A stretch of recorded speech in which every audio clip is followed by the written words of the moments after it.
Amém, irmãos, graça e paz. Bom dia. Os irmãos podem se assentar. Teve uma irmã que falou assim: mas pastor, a pastora Tânia não veio. Eu falei: pois é, ela não veio para que eu tivesse um motivo para voltar aqui. Mostrar para ela todas as coisas lindas, né, que eu vi aqui e tal. É uma cidade muito bonita, realmente. É muito agradável estar aqui com os irmãos. A igreja, uma igreja boa, né? Uma igreja forte. Muito bom estar aqui com os irmãos. Vamos para mais uma palavra?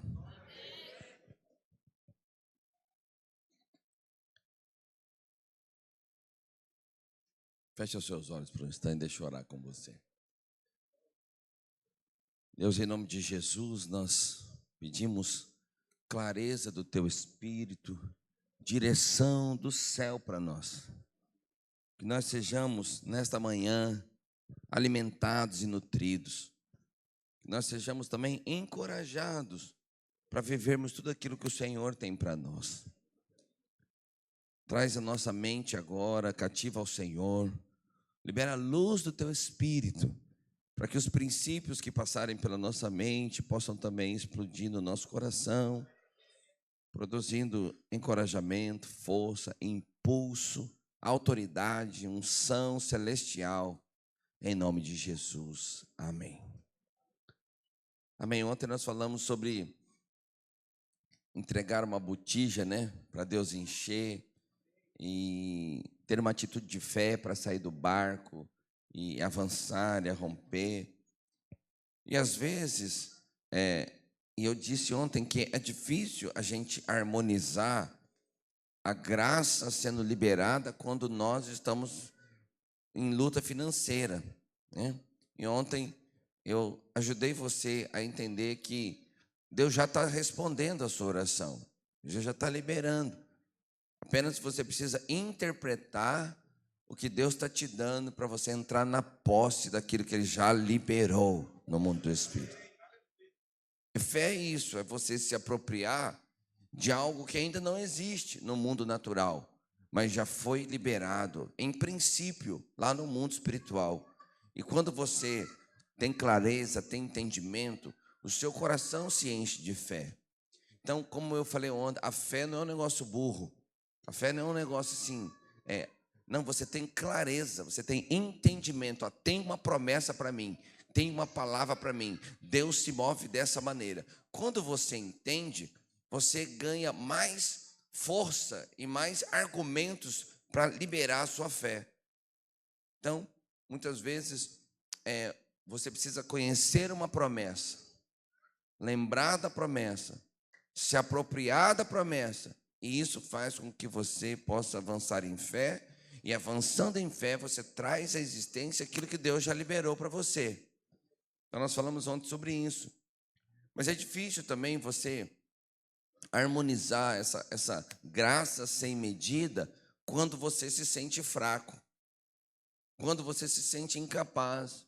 Eu falo, poxa, mas eu entendi, tem graça, mas é tão difícil para mim.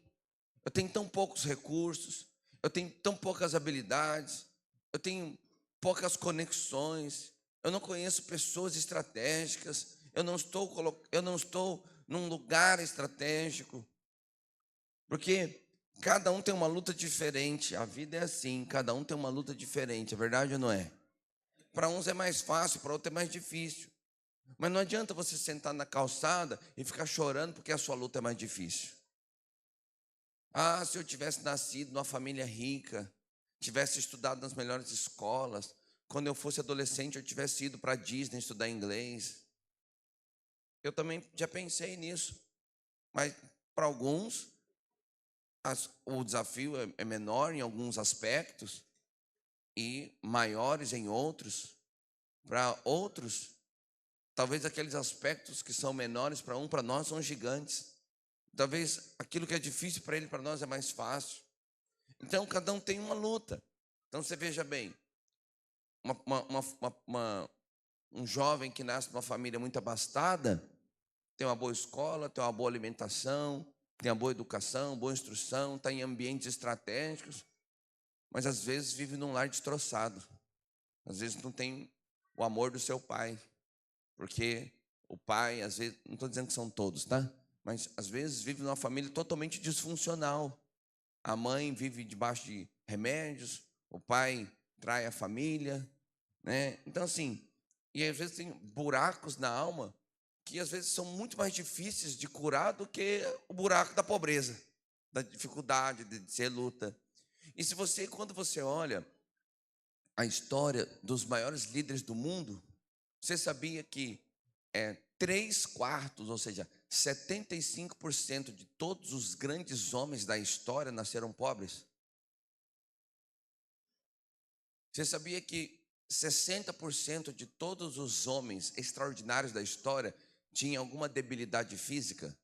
Ou era cego, ou era surdo, ou era manco, aleijado? Você sabia disso? Depois você vai estudando a história. Então você vê que a vida é uma grande maratona. A vida é longa. Vai dar tempo de muitas viradas ainda, né? E uma das viradas acontece aqui na mente. O que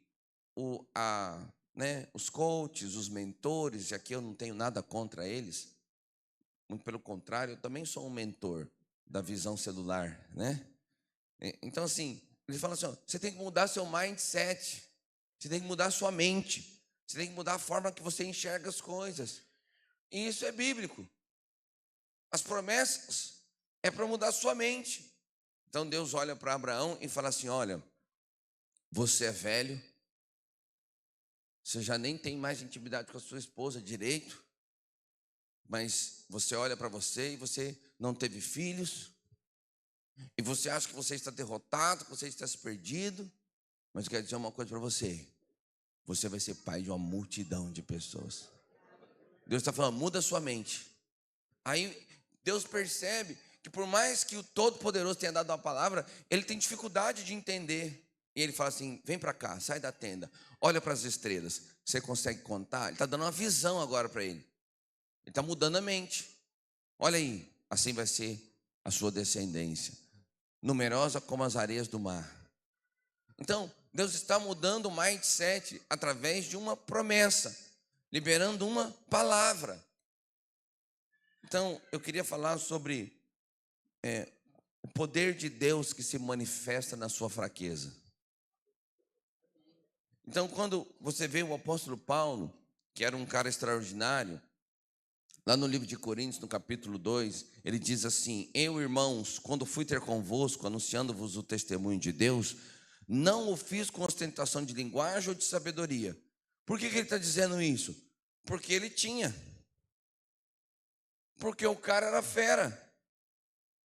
Ele falou assim, ó, eu não usei o meu vocabulário. Você já sabe quando a pessoa fala uma palavra assim bem diferente, você fala, ei, tá gastando o vocabulário, hein?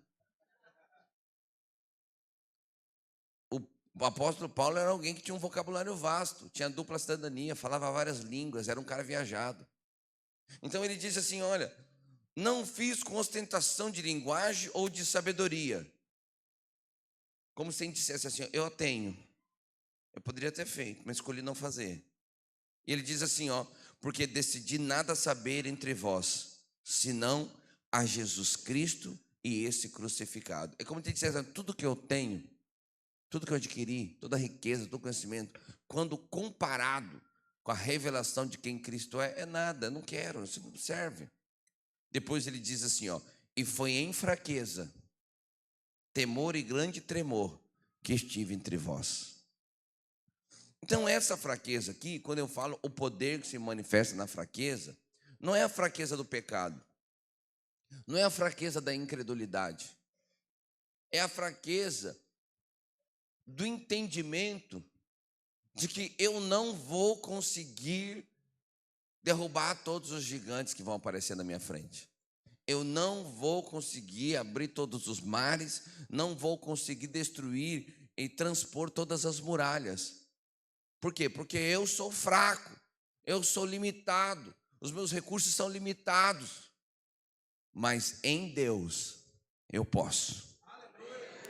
no Senhor, eu consigo derrubar o gigante.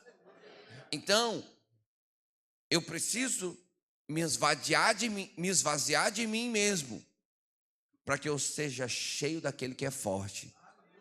E sendo cheio daquele que é forte, eu me torno forte, não por mim mesmo, mas porque ele está em mim. Então é isso que o apóstolo está falando.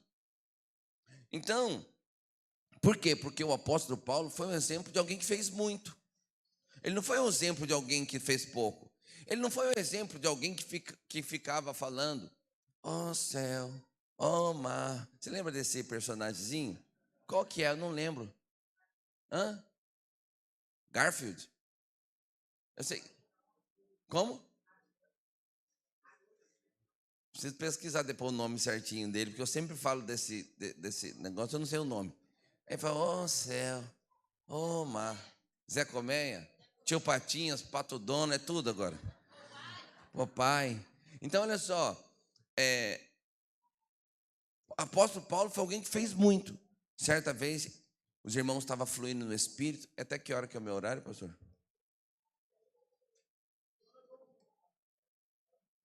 Meio-dia e pouquinho, né? Então, ele falou assim, estava todo mundo orando em línguas, em Coríntios, bagunçado, coreto. Ele falou, ô, quieta aí, ó. Eu falo mais em língua do que vocês, tudo junto. Então, ele era alguém que falava mesmo, que profetizava mesmo. Ele foi o cara que mais abriu igreja. Ele foi o apóstolo que mais escreveu cartas. A metade do Novo Testamento é Paulo. Então, ele é realmente uma pessoa que fez muito. Certa vez, ele disse assim, ó, eu trabalhei mais do que todos os outros. Ele estava falando dos outros apóstolos. Ele estava falando, ó, eu nem fui testemunha ocular, não tive com Jesus, mas eu tive uma experiência com Jesus e trabalhei mais do que todos eles. E foi verdade, trabalhou mesmo. Então, como é que eu mostro que Paulo se apresentou em fraqueza, com temor e tremor? Eu não preciso entender isso. Então, porque na verdade, apesar de Paulo ter escrito as cartas do Novo Testamento em grego, porque era a língua do momento, por causa do Império Grego, Roma não estabeleceu uma língua, mas os gregos sim. Então ele escreveu em grego, mas ele era judeu. Então a sua língua e as suas tipologias textuais eram em hebraico, que estavam no Velho Testamento. E essa expressão, temor e tremor, não significa o que a gente pensa que significa. Significa outra coisa. Ontem eu fui na pizzaria. Eu nunca tinha ido numa pizzaria igual essa pizzaria que eu fui ontem. Nunca fui. Tinha pizza de todo tipo de sabor. Doce. Tinha todo jeito. Tinha de coco, de cocada, feijoada, dobradinha, morango, com Nutella, sem Nutella, tinha tudo. Aí eu vou usar uma expressão. Era tanta pizza que dava até medo. Vamos interpretar isso. Eu tinha medo da pizza? É uma expressão. Ou seja, eu fiquei impactado com tanta pizza. Meu Deus, eu estou até com medo agora. É uma expressão. Você entende. Porque é uma expressão nossa, nós falamos a mesma língua. Mas a expressão temor e tremor não significava isso. Então, quando você vê, por exemplo, a mulher do fluxo de sangue, o texto de Mateus diz que, lá no capítulo 5, fala, então a mulher atemorizada e tremendo, côncia. O que é côncia? Vamos gastar o vocabulário. É consciente. Então, côncia do que nela se operava. Então, você conhece a história, ela tinha um fluxo. A mulher, quando tinha um fluxo, dentro da cultura hebraica, ela era considerada imunda, né? Provavelmente por uma questão sanitária, que Deus ainda não tinha como explicar o que era vírus, bactéria, né? Então, ela tinha lá um certo cuidado e ela não podia estar entre as pessoas lá. E aí, mas ela se colocou no meio da multidão e foi lá e pensou, se eu pelo menos tocar na orla da sua veste, eu serei curado, o nível da fé. E aí ela toca e do Senhor sai poder. E aí ela, ou seja, consciente do poder que nela operava, ela estava em temor e tremor. Então presta atenção, ela não estava com medo. Porque você fica assim, meu Deus, ela foi atrás de Jesus, tocou e ficou com medo, meu Deus, vai me matar. Não, ela estava indo para ser curada. Ela estava indo para ser transformada. Ela estava pulando de alegria. Pastor, como é que o senhor comprova isso biblicamente? Quando você vai lá em Jeremias, só para você entender a expressão, capítulo 33, no verso 9, diz assim, ó, Jerusalém me servirá por nome, por louvor e glória, entre todas as nações da terra que ouvirem todo o bem que eu lhe faço. Agora olha só, espantar-se-ão e tremerão por causa de todo o bem e por causa de toda a paz que eu lhes dou. Então, em outro tempo é temerão, em outra versão é temerão e tremerão por causa de todo o bem e por causa de toda a paz que eu lhe dou. Então, esse em temor e tremor, vou te falar o que significa.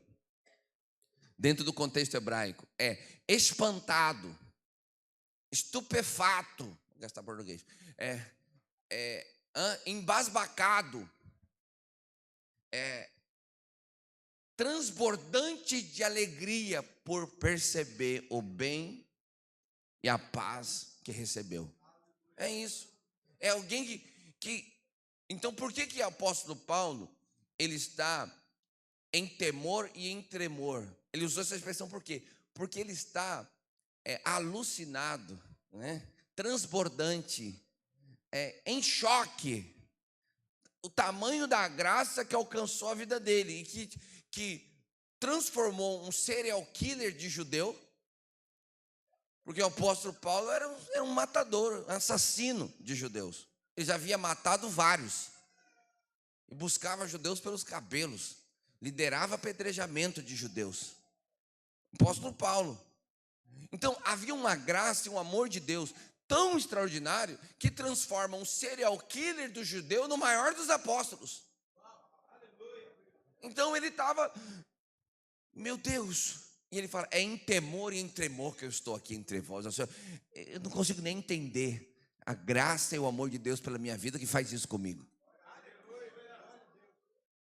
Então, é isso que ele fazia. E a parte da fraqueza, pastor? É porque ele estava plenamente consciente do poder que operava nele. Então ele disse assim, ó, é em fraqueza, ou seja, consciente de que no fundo eu não sou nada. Ele ainda chamava ele mesmo de, eu sou o pior dos pecadores. Quando ele fala disso, ele está falando da carne dele, de quem ele era. Eu sou o pior dos pecadores, por isso que foi em fraqueza, sabendo que tudo que está acontecendo aqui é fruto da ação do Espírito Santo na minha vida, não tem nada a ver comigo. Mas em temor e tremor, porque eu vejo o que Deus faz através de mim e eu fico doido. Eu falo, meu Deus, é muita graça, é muito amor, é muito pensamento de paz, é muita bênção sobre a minha vida. É isso. Então, quando nós olhamos na palavra de Deus, tem um outro personagem bíblico que ele dá um exemplo maravilhoso desses aspectos, né, do poder que se manifesta em fraqueza. Deus ama a fraqueza. É nessa hora, é um amém. Depois que eu falo, você fala amém. Não, mas agora atrasou. Fica bom você falar, porque você reage à palavra. De vez em quando você pode falar um glória a Deus. Aleluia. Então, o que eu estava falando que eu esqueci, que está dentro da minha mente, que eu não lembro mais? Ah, Deus gosta da fraqueza. Deus gosta, sabe por quê? Porque se você olha para a história, a grande maioria esmagadora dos homens que Deus usou eram fracos. Então, se você olha, Abraão era fraco, era velho, não tinha mais virilidade, mas ele se tornou pai de multidões. Aí você olha Jacó, um miserável 7-1, bandido, enganador. Talvez se fosse nosso tempo, estava preso na penitenciária. Mas se tornou um dos patriarcas, porque teve uma experiência com Deus e teve seu nome mudado. Deixou de ser o usurpador para ser o príncipe de Deus. Aí você olha para Moisés, Moisés era gago.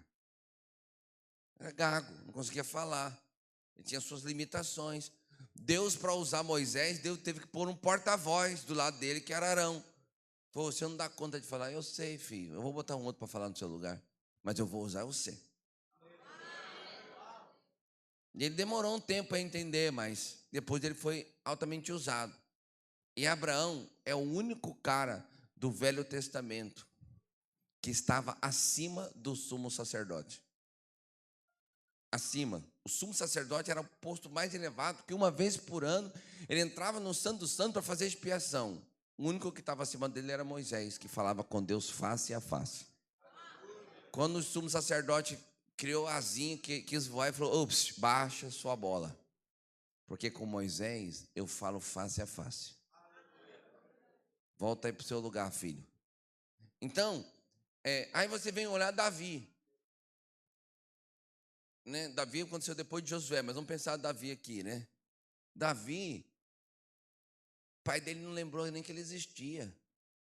Falou: põe seus filhos aqui, ó. Tá tudo aí, ó. Aí o profeta falou, Samuel falou: não, porque Deus falou que era aqui na sua casa, mas não é nenhum dos seus. Você não tem nenhum outro?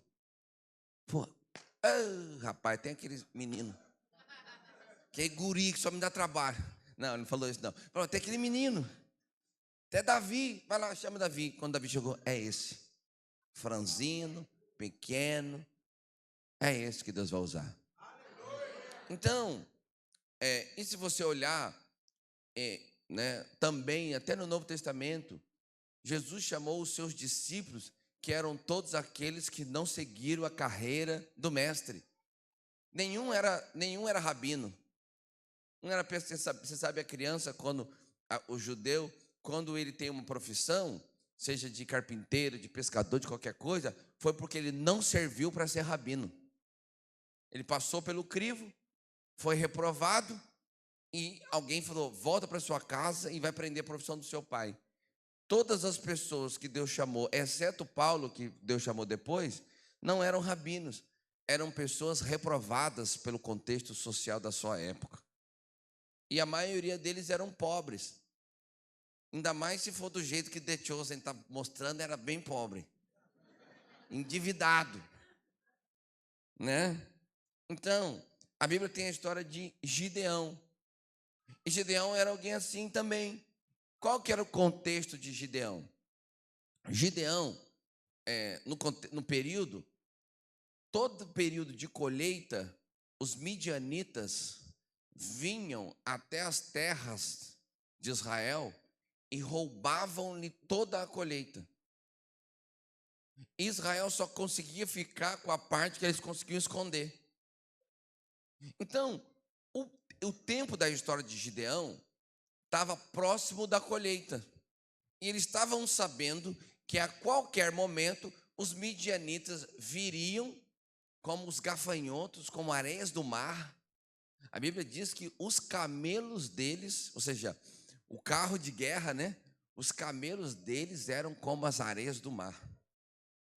Então, sabiam que eles viriam como enxame e eles destruíam tudo e levavam todo o mantimento. Deviam fazer isso também com outros povos. E aí, Gideão está nesse contexto. E o texto que fala, quando Deus fala com Gideão, Gideão estava malhando o trigo no lagar. Lagar não é lugar de malhar trigo. Lagar é lugar de pisar as uvas. Mas eles estavam escondidos, malhando rapidamente o trigo. O que é malhar o trigo? O que é malhar? É bater. Então eles estavam batendo o trigo para soltar os grãos. Mas eles estavam fazendo isso num lugar fechado, escondido, para rapidamente tentar esconder os grãos que eles conseguissem esconder, porque a qualquer momento os midianitas vinham. E aí é o texto que Deus, então, chama Gedeão, ele diz assim: então veio o anjo do Senhor, lá em Juízes capítulo 6, e assentou-se debaixo do carvalho que está em Ofra, que pertencia a Joás, a Biesrita, e Gideão, seu filho, estava malhando o trigo no lagar, para o pôr a salvo dos midianitas. Agora vem o chamado. Então o anjo do Senhor lhe apareceu e disse: o Senhor é contigo, homem valente. Então, esse era o contexto. Então, você vê, Deus nos vê, Deus vê em nós coisas que outros não veem, e muitas vezes coisas que nem nós mesmos vemos em nós. Porque Deus olhou para ele, escondido, provavelmente com medo, acuado, e Deus vira para ele e fala assim: Deus é contigo, homem valente. Porque Deus não enxerga como o homem vê. Deus enxerga além. Deus enxerga, além de Deus enxergar o seu coração, Deus enxerga aquilo que você será, mesmo não sabendo o que será. Então ele fala, é homem valente.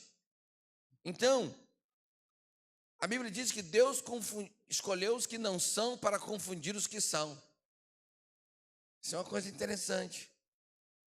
Então, a Bíblia diz também que por que aqueles que são não podem ser usados por Deus?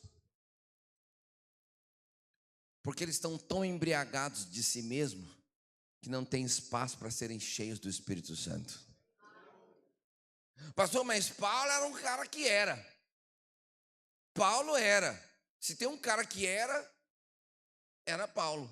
E ele foi cheio. Mas ele escolheu se esvaziar de si mesmo para ser cheio do Espírito Santo. Então, isso é muito importante. Porque quando você é cheio de si mesmo, quando você se acha, esses dias, quem subiu a montanha comigo lá esses dias? Levanta a mão, só para eu ver. Ok, lá no fundo. Eu vou contar para vocês, não vou contar para mais ninguém. Fica só entre nós. Nós nos preparamos muito para fazer esse projeto. 1 ano. E quando foi chegando assim, os últimos 3 meses, assim, era 24 horas por dia, trabalhando, indo para essa montanha, certificação, contrato, questões jurídicas, segurança, seguro e outras cositas más. E aí, a gente fez uma sexta-feira, quinta, começa quinta noite, né? Fizemos uma quinta noite maravilhosa. Fizemos uma sexta de manhã maravilhosa. E geralmente, o evento ele dá uma virada de chave na sexta noite. Mas o nosso projeto virou na sexta de manhã. Tipo assim, a unção era tão grande, que o fogo de Deus era tão grande no lugar, que, tipo, 10 palavras antes a chave já tinha virado. De manhã. E aí, os coordenadores, a gente estava conversando entre nós. Eu confesso que eu não fiz parte. Mas eu senti de Deus que não. Sabe quando você come uma coisa e não cai bem? Você fala, vai dar ruim. E aí eu sei que os coordenadores estavam reunindo e falando assim, ó, tá top demais, cara. Que é isso? Em lugar nenhum do Brasil, a gente viu um top virar na sexta de manhã. A gente chama no D2. Virou no D2. Aí um falou, cara, nós vamos ser a melhor base do Brasil. Não fala amém, não. Aí um outro falou assim, ó, eu já fui em tal lugar, eu já fui em tal lugar, eu já fui em tal lugar. Nunca vi o nível de mover e de unção que está rodando aqui. Aí um irmão falou assim, pastor, pode ter certeza, nós estamos hoje fazendo o melhor top da história dessa nação. Vai dar ruim esse negócio. Vai dar ruim. Eu falei assim, irmãos, eu não quis dar uma lapada muito forte assim, porque estava no meio do evento, eu não queria bater assim de marreta. Aí eu falei assim, irmãos, assim, eu acho que não é por aí. E outra, não chegamos nem na metade do evento, né? Eu acho que tá muito bom, muito gostoso, mas, irmão, tem muito top bom por aí, tem muita base boa. Não, pastor, nunca vi, isso aqui nunca vi. Tá, já subi 12 montanhas, e outro, já subi 9. Isso aqui é extraordinário. Deus tem um mover para nós. Eu falei, ih, até vai dar ruim. Ah, Jesus, vai dar ruim. De repente, meu irmão, nesse dia, à tarde, deu uma chuva tão forte. A temperatura despencou assim, mas despencou assim, deve ter ficado uns 15 graus, né? Baixo de chuva. Derrubou um vento, assim, derrubou a antena nossa que ficava no topo da montanha. Ficamos 400 homens quase sem comunicação. Tivemos que mudar o escopo, não vou contar tudo. Tivemos que mudar o escopo do negócio, tivemos que improvisar, tivemos que fazer um monte de coisa. Aí, você sabe que eu pensei na hora, como se o Espírito Santo falando comigo, assim, ó. Esse top vai ser demais, porque eu vou ensinar umas coisas para vocês que vocês não aprenderam ainda. Que no fundo quem faz sou eu. Não, vocês baixa a bola aí, ô. Ei, baixa, calma. Vocês se prepararam, vocês se organizaram, mas baixa a bola aí, ó. Sou eu que faço. Eu vou ter que dar uma lapada nos vocês agora. Vocês aprenderem que quem faz esse negócio sou eu. Eu senti que foi isso. Para quem sabe do que eu estou falando, entende o que está dentro dessas frases que eu estou contando, estava lá. Senti que Deus estava falando assim, calma, eu que faço. Então, presta atenção. Eu ainda nem tive, eu estou contando para os outros, eu nem tive essa conversa com os meus coordenadores, que ainda vou ter, que a reunião está marcada. Aí eu vou dar uma lapada forte. Então, por quê? Porque mesmo que você se prepare, mesmo que você estude, mesmo que você faça tudo, em última instância, você tem que sempre lembrar, é Deus que faz. Irmão, você pode estudar 15 horas por dia durante 5 anos para fazer um concurso. Você pode ficar tão bom, que você pode ficar melhor do que o cara que escreveu a apostila. Se no dia você tiver um piriri, sabe o que é piriri? Aquilo que te leva para o trono. Se você tiver um daquele assim aquele forte mesmo, que você perde até a visão. Acabou, meu irmão. Acabou o seu estudo. Acabou. Sem uma veinha aqui, ó. Você tem milhões. Uma veinha aqui estourar, acabou. Já era. Então, irmão, a sua confiança não pode ser em você mesmo. Não pode ser no tanto que você se prepara. Não pode ser o tanto que você se organiza. Não pode. Ainda que você deve se preparar. Ainda que você deve se organizar. Exatamente esse é o exemplo de Paulo. Ele era o cara. Mas ele falou, escolhi nada a saber, para só saber o Cristo justificado. Ou seja, é isso.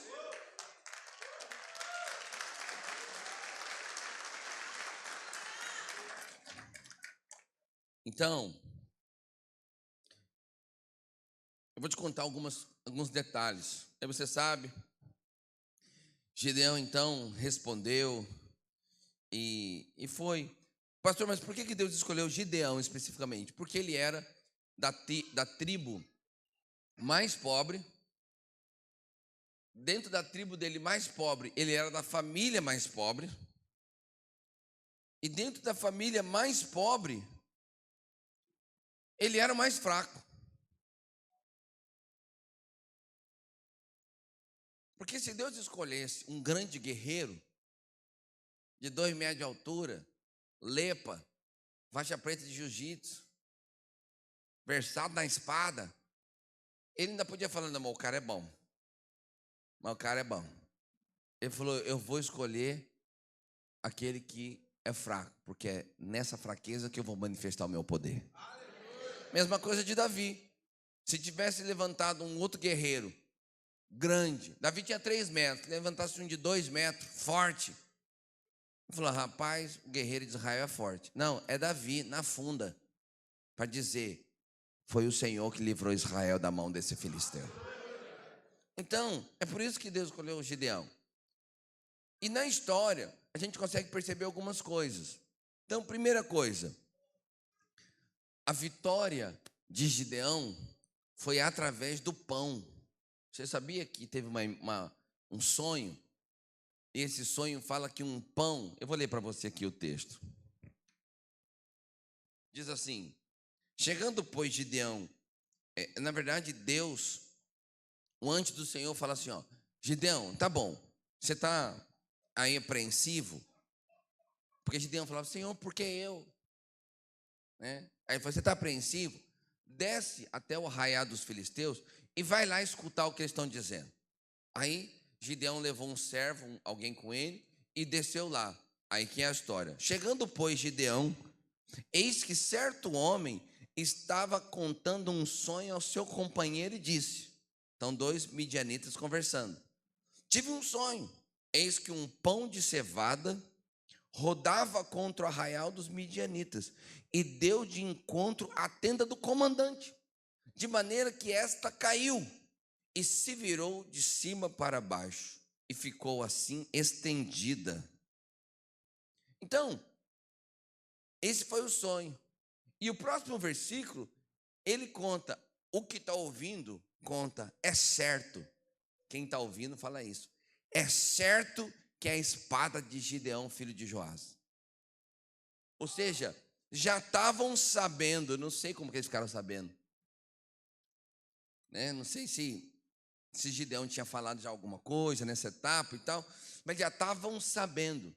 E o sonho que o midianita teve é que a forma com que Gideão iria avançar contra os midianitas vem em forma de um pão. Louco demais, né? Estranho. E o pão veio e veio contra a tenda do comandante. A tenda do comandante caiu e virou de cabeça para baixo, como se fosse um vendaval, e virou de cabeça para baixo. E outro fala: é certo que é a espada de Gideão. E aí, então Gideão fala: meu Deus, estão falando de mim. Eles estão com medo. Foi isso que Gideão pensou. Então agora Gideão tem a sua primeira confirmação. Porque o anjo falou: vai lá e escuta. Vai lá e escuta. Então foi a primeira confirmação. Então, e os versículos anteriores diz que o exército era enorme, que era quase invencível. Então presta atenção.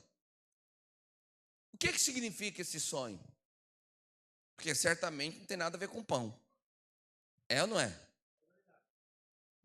Porque até hoje eu não vi ainda uma batalha que eles com um monte de pão, eles iam jogando assim o pão. Não vi ainda. Então, você tem que entender que esse sonho aponta para algo que não é literal, que é simbólico, né? Então, a Bíblia fala que Cristo é o Senhor dos exércitos. Ele é o Senhor dos exércitos. Quando ele virá, na sua coxa estará escrito: Rei dos reis, Senhor dos senhores. Essa é a base bíblica para tatuagem. Tô brincando, mas serve também. Mas aqui. Aí ele diz assim: então o nosso é o Senhor dos exércitos. Só que a Bíblia fala que Cristo é o pão vivo que desceu do céu. Então, Deus havia dado um sonho para o midianita, ou seja, o pão vivo que desceu. Ele não tinha descido do céu ainda, né? Mas o pão vivo que um dia vai descer do céu, ele vai vir fazer um strike em vocês. Ó. Essa era a ideia. Imagina a cena: um pão redondo e o Deus Todo-Poderoso pegando Jesus e mandando e os midianitas. Essa era a cena, para você entender melhor. Então Cristo é o pão vivo que desceu do céu. Essa vitória não seria de Gideão. Seria de Gideão, mas essa vitória não seria pela força de Gideão, seria pela força do Senhor dos exércitos. Então preste atenção, é isso que você precisa. Você precisa que o Senhor dos exércitos entre na sua história. Você tem que se esvaziar da sua força. Teve uma pessoa que falou assim: pastor, eu já fiz de tudo e não dá certo. Eu falei: por que você não experimenta pedir para o Senhor entrar nessa história aí? Você não bota Senhor nessa história aí, que aí a conversa vai mudar. Então, a segunda coisa que a gente percebe nesse texto, então você não precisa ser o maior, você não precisa ser o maior, não precisa ter nascido na berço de ouro, você não precisa ter as melhores conexões, você não precisa nem estar num lugar ou no outro. Você só precisa que o pão vivo que desceu do céu entre na sua história. A segunda coisa é que o texto diz que a vitória foi com poucos. Então, o exército oponente era um exército como as areias do mar. Mas o exército de Gideão, que Gideão conseguiu reunir, Gideão falou: moçada, vamos para cima. Quem vem comigo? 32 mil. Irmão, você pensa que 32 mil é pouco? É quase uma torre inteira. 32 mil só de guerreiro. Só que do outro lado tinha uma Porto Alegre de guerreiro. 1.500.000 pessoas. Vamos pensar assim. Então, mas 32 mil não era pouco. Aí já, assim, era muita gente, mas comparado com o exército, era nada. Mas Deus fala assim: é muito. Muita gente. Mas muito o quê, Senhor? Não, 32 mil. Eu estou aqui parafraseando a conversa. Só para você entender. Mas, Senhor, o outro lá é grande. Não. 32 mil é muito. Você ainda vai achar que você que ganhou. Faz o seguinte: fala para todo mundo que está com medo ir embora. Você que está com medo, vaza. 22 mil foram embora. Ele falou: Jesus, achei que ia embora uns meia dúzia. Foi embora 22 mil, sobrou 10 mil. Aí ele falou: 10 mil dá, né, Senhor? 10 mil nós vamos, né? Aí ele falou: não, 10 mil é muito ainda. Não, você está de brincadeira, Senhor. Não, 10 mil é muito. Vocês vão tomar água num lugar aqui, todo mundo que enfiar a boca na água lá, você manda voltar. Voltou 9.700. Sobrou só 300. Essa é a história dos 300 de Gideão. E Deus falou assim: vai ser com esse, para que você saiba que eu é que venci essa batalha. Para que você saiba. Então, preste atenção, deixa eu falar para você. Você não precisa de muito. Você não precisa de muito. Você só precisa do pouquinho de azeite que já está na sua botija. É disso que você precisa. Então, e aí você conhece a história. Então você precisa entender esse princípio. Que o que você precisa é que o Senhor dos Exércitos lute a sua batalha, porque Ele vai multiplicar o azeite da sua botija. E você sabe que na história depois tem uma imitação dos 300 de Gideão, que foram os 300 espartanos. Já viu o filme Os 300? Os 300 espartanos que lutaram contra os persas, que até o Rodrigo Santoro era o Masterchef lá, né? Então, brasileiro. Então, ali você tem uma história parecida. 300 homens enfrentando um exército persa como as areias do mar. Só que a história de Gideão aconteceu 1000 anos antes da história de Esparta, dos espartanos. Essa é a história. E tem uma diferença grande aqui entre os 300 de Gideão e os 300 espartanos. Os 300 espartanos morreram todos. Nenhum deles permaneceu. E qual que é a moral da história? Se Jesus não tiver o seu barco, não adianta você imitar as coisas do céu. A grande diferença aqui não eram os 300. Era o Senhor, era o pão vivo que desceu do céu que estava indo na história.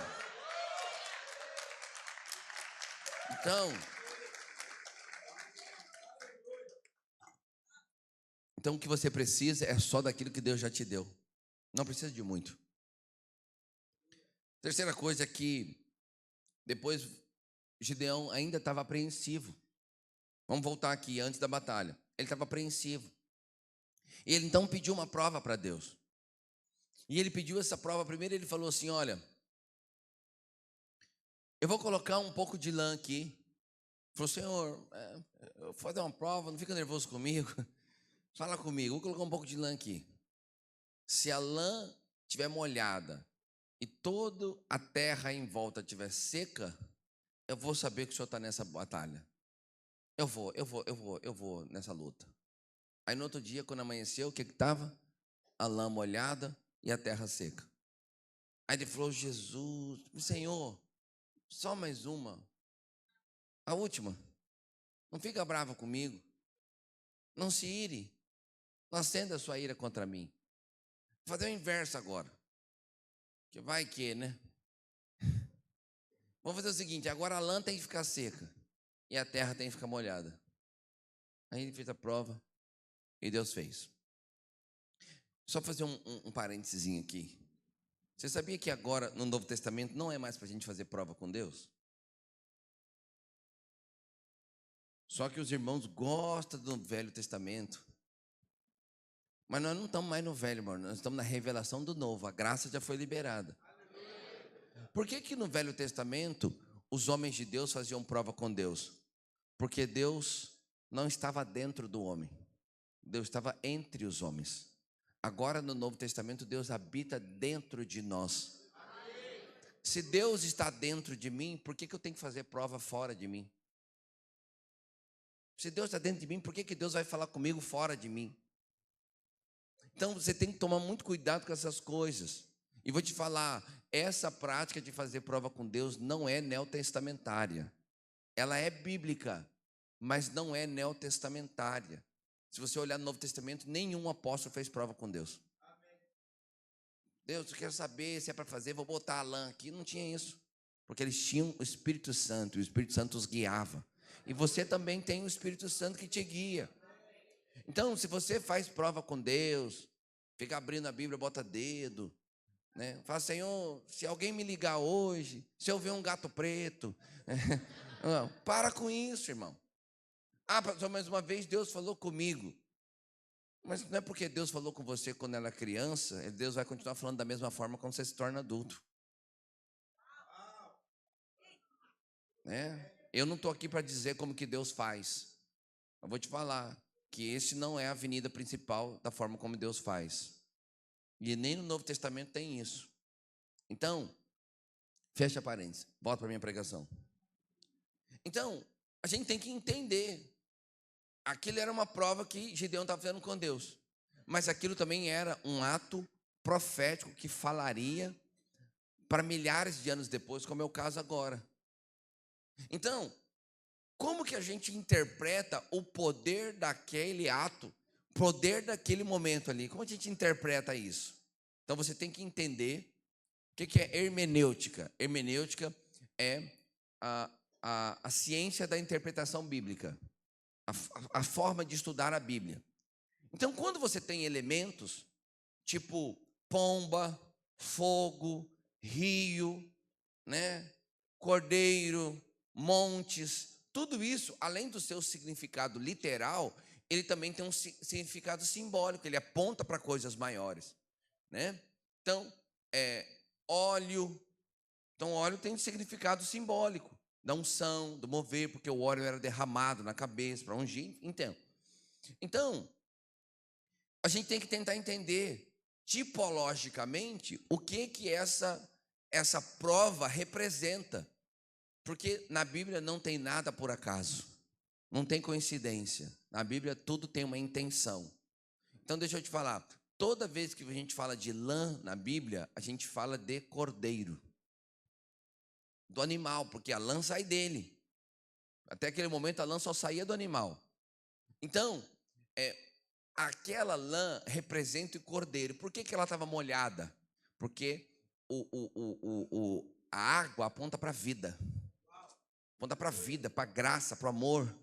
Então, o cordeiro, quando veio, né, em última instância, a água aponta para a graça que te molha, que te encharca, que te pega, né? Então, em última instância aqui, na análise, Jesus é o cordeiro pascal que tirou o pecado do mundo. Então, Jesus é essa lã que veio encharcada de graça e verdade. Então, essa lã molhada representa Cristo com a sua graça, com o seu amor. No segundo momento da prova, a água que estava na lã não estava mais, mas estava no mundo. Porque no primeiro momento, a lã estava cheia de graça, mas o mundo estava seco. No segundo momento, que representa a cruz do Calvário, quando a graça sai da lã e encharca o mundo. Então deixa eu falar uma coisa para você. O orvalho já veio na sua vida. Quando você nasceu na segunda etapa da história. A graça já tinha sido liberada sobre o mundo e alcançou você. Então, você não precisa mais fazer prova com Deus, porque a água já saiu da lã, já encharcou você, alcançou a sua vida. Pode enfrentar o inimigo, pode ir para a batalha. O orvalho já desceu na sua vida. Então,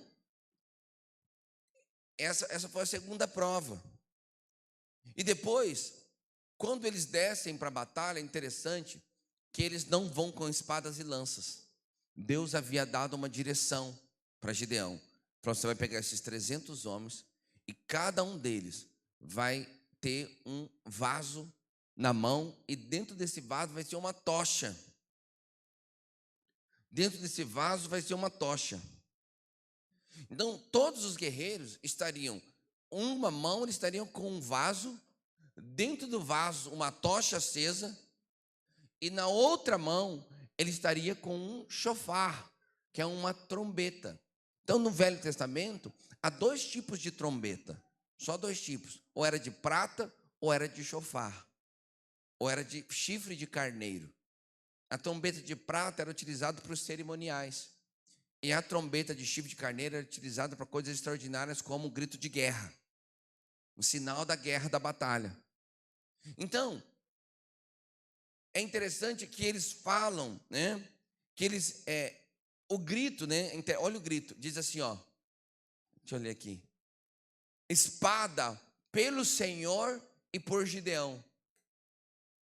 Então, Deus dá, ó, vocês vão pegar o vaso e vão estar com um chofar, vocês vão quebrar o vaso e tocar o chofar. E vão gritar, espada pelo Senhor e por Gideão.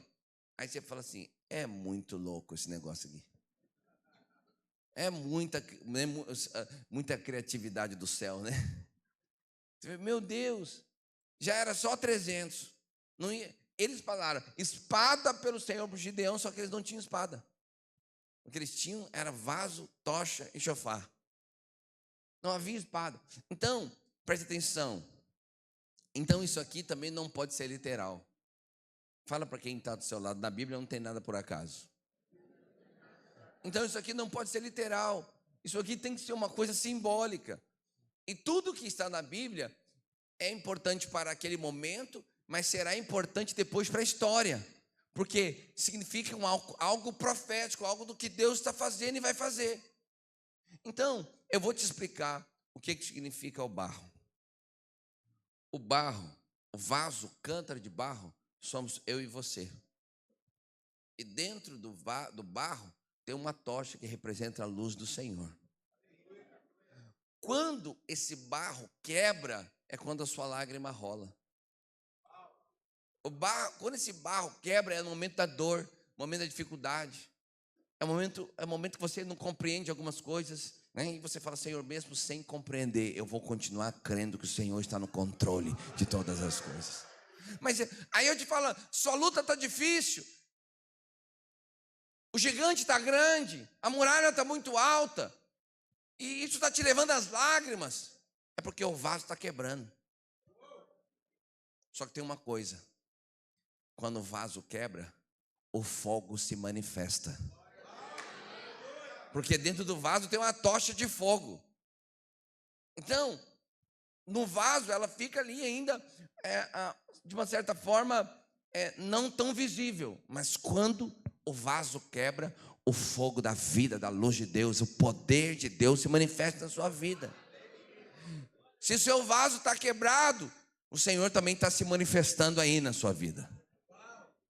Só que não era só para quebrar o vaso.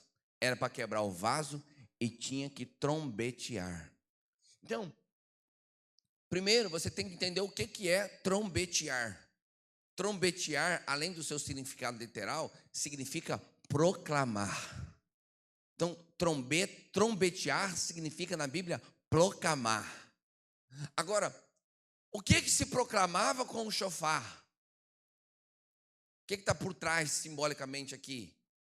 É que não tem chofar se o cordeiro não for morto. Eu preciso usar o chifre do cordeiro.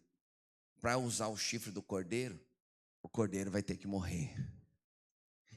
Trombetear com o chofar significa proclamar a cruz de Cristo, proclamar a vitória do Senhor, proclamar aquele que tem um nome sobre todo nome, que pode todas as coisas. Então, quando o seu vaso se quebra, o fogo se manifesta e você grita: Cristo é a razão da minha vida, Cristo é a minha força, Cristo é a minha paz, Cristo é a minha alegria, Cristo é o meu fôlego, Cristo é o meu impulso, Cristo é a minha espada e é Ele que me dá a vitória. Eu mesmo não consigo, mas no poder do Senhor eu vou sobreviver. Eu vou passar por essa luta, eu vou passar por esse mar, eu vou passar por esse deserto. Então, meu irmão, trombeta, toca a trombeta, declare, no dia da luta, declare, fale. Fala, eu mesmo que eu não consiga entender, o Senhor dos Exércitos está no controle da minha vida. O Senhor dos Exércitos está no controle da minha casa e Ele vai fazer. Eu estou em lágrimas, Satanás, porque o vaso está quebrando, mas o fogo de Deus também está se manifestando nesse lugar. Pastor, e por que ele falou espada para o Senhor e por Gideão? Por que tem esse e por Gideão? Bom, a gente poderia ter algumas interpretações, mas eu quero colocar algo aqui para você. Eu entendo que esse e por Gideão é para dizer que nós não lutamos sozinhos. Tem sempre alguém amigo, um líder, um irmão de caminhada, um irmão de fé, um irmão de montanha. Tem alguém comigo, meu pastor, meu discipulador. Não é para você viver sozinho. No dia da batalha você não pode estar sozinho. Você tem que estar junto da sua casa, junto da sua família. Eu falei isso para um rapaz essa semana. Eu falei, você sumiu. Aí ele falou, pastor, ele não é da minha igreja. O dia que eu fui conversar com ele chegou na minha igreja, ele subiu a montanha com os legendários, ele foi fazer uma visita lá para nós. Aí eu falei, de igreja que você é, querido? Ele falou, pastor, meu coração não tem bandeira, eu sou de todas. Hoje eu estou aqui, amanhã eu estou lá, tal. Quase que eu falei assim, né? Você não é leal a ninguém, né? Entendi. Mas eu não falei, porque ele não era minha ovelha, e a gente só fala com discípulo, né? Então, não falei nada, ok, então tá bom. Aí, passado uns 6 meses, luta no casamento, quase perdendo o casamento, depois de subir a montanha. Né? Então, assim, não tem nada que é infalível, né? Você precisa ter uma postura, né? E aí, falei para ele assim, você sumiu, cara, cadê você? Ele nem foi servir no 804 com a gente. Aí eu falei, cadê você? Aí ele falou, ó, tive uns problemas, cuidando da minha casa, minha família, quase perdi meu casamento. Aí eu falei para ele assim, deixa eu falar uma coisa para você que eu queria ter falado a primeira vez que eu te conheci. Você tem que ter uma bandeira no seu coração. A bandeira não serve para ser salvo, serve para viver a vida. Tem que ter um lugar que você frequenta, um lugar que você tem aliança, um lugar que você está junto. Porque senão, meu irmão, deixa eu dizer uma coisa para você, na hora da luta você vai estar sempre sozinho, porque no fundo você não é de lugar nenhum. Você não faz parte de família nenhum. Porque, na verdade, na cabeça dele, ele estava falando isso assim como se ele estivesse arrebentando a boca do balão. Tem bandeira no meu coração. Sou de todos. Na verdade, você não é de ninguém. Você está sozinho. E na hora da luta, você não vai ter uma família para lutar a sua guerra com você. Quando você estiver doente, ninguém nem vai lembrar que você existe, porque você não faz parte da família. E depois você ainda vai dizer para os outros: pois é, sou daquela igreja, ninguém me ligou, ninguém foi atrás de mim, ninguém nem lembrava que você existe, miserável. Você não participa da vida da igreja, não sei nem que você está aí. Por quê? Porque você escolheu viver apartado da família. Se a gente vê por noticiários aí, que tem gente que morre e descobre 15 dias depois porque está podre. Aí a polícia entra lá, está o corpo lá em putrefação. Por quê? Gente isolada, gente que não tem família, gente que não fala com ninguém, gente que está sozinha. Irmãos, Deus, a Bíblia fala que isso aqui é a família da fé. Família é para a gente andar junto. Pastor, mas eu briguei. A gente briga, mas a gente é família. A gente se desentende, mas a gente senta, pede perdão. Quando você briga com o seu irmão, você não vai embora de casa, você resolve. A gente é família. Então tem gente que vai embora, que abandona, que sai, porque não aprendeu o poder da família. Aqui esse texto está dizendo: é pelo Senhor, mas é pela minha família também. Estamos juntos. É importante você entender isso, porque no dia da luta, no dia da sua batalha, sempre vai ser mais fácil ter uma família com você. Sempre vai ser melhor. Aleluia. Fique de pé onde você está.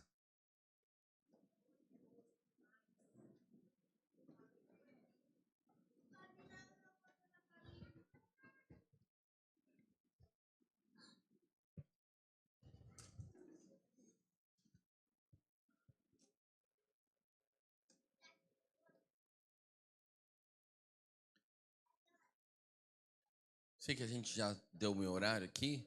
Vamos cantar uma canção para a gente encerrar isso aqui. Põe a mão no seu coração.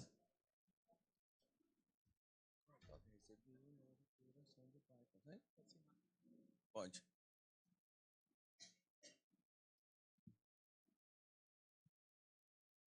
Vamos cantar uma música aqui, quem sabe faz ao vivo. Põe a mão no seu coração, deixa eu orar com você. Senhor, que essa palavra, que é viva, poderosa, possa nos moldar, possa nos impulsionar para viver aquilo que o Senhor tem para nós. Deus, que o Senhor nos dê as vitórias sobre as nossas batalhas. Nós reconhecemos aqui que somos fracos, que somos limitados, que temos dificuldades, mas no Senhor nós podemos todas as coisas. Por isso libera vida sobre nós. Oh Deus, reconhecemos que precisamos do Senhor.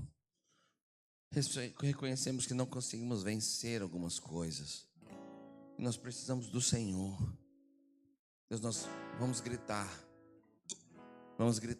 Vamos tocar o chofar para o mundo espiritual ouvir. Que nós cremos no poder do Senhor dos exércitos. Em nome de Jesus. Em nome de Jesus. Recebi um novo coração do Pai. Sabe cantar? Coração regenerado, coração transformado, coração que é ensinado por Jesus. Como fruto desse novo coração, eu declaro a paz de Cristo, te abençoo, meu irmão. Preciosa é a nossa comunhão. Segura. Sabe, essa música me veio à mente, né? Eu falei da família.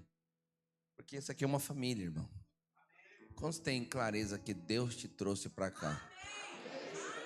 Então, deixa eu dizer uma coisa para você. Se Deus te trouxe para cá, é para você fazer o que esse povo aqui faz. Ah, pastor, eu não sei, estou em dúvida. Não, então você está em dúvida se Deus te trouxe para cá. Aí eu, ok. Não, tenho certeza, Deus me trouxe para cá. Então, se Deus te trouxe para cá, é para você ombrear com esses irmãos aqui. É para você lutar essa luta aqui. É para você falar assim, ó. a espada pelo Senhor e junto com o meu pastor, junto com o meu líder, junto com o meu discipulador.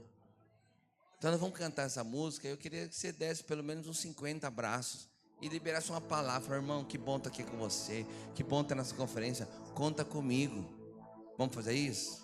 Somos corpo, assim bem ajustados, totalmente ligados, unidos. Libera uma palavra, abraça e fala algo. Fala algo pra ele aí, ó. Sem qualquer falsidade, vivendo a verdade, expressando a glória do Senhor. Uma família, vivendo um compromisso do grande amor de Cristo. Eu preciso de ti, querido irmão. Recebi um novo coração do Pai, coração regenerado. Fala algo aí. Coração transformado, coração que é inspirado por Jesus. Como fruto deste novo coração, eu declaro a paz de Cristo. Te abençoo, meu irmão. Preciosa é a nossa comunhão. Somos corpos, assim bem ajustados,